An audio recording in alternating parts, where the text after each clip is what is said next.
Un cocktail Molotov explose au milieu des policiers. 2 d'entre eux sont en flammes. Leurs collègues, sous des jets de pierre, essayent de les éteindre.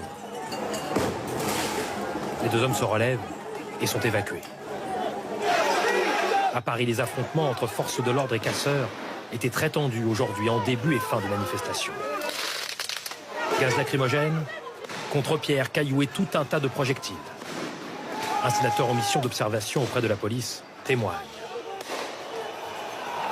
Ils envoient des objets divers et variés de ce genre-là.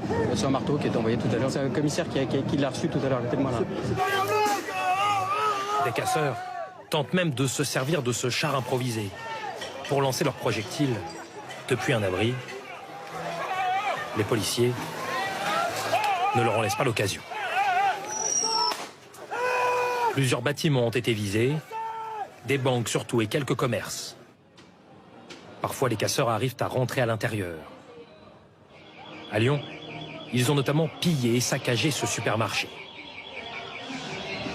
Plusieurs voitures ont aussi été brûlées. À Nantes, un grand panache de fumée plane au-dessus de la manifestation. C'est le parking du conseil départemental qui a été incendié. De nombreux policiers et gendarmes ont été blessés, souvent après avoir été atteints par des projectiles. Dans la capitale, il y a 19 blessés, dont un gravement brûlé.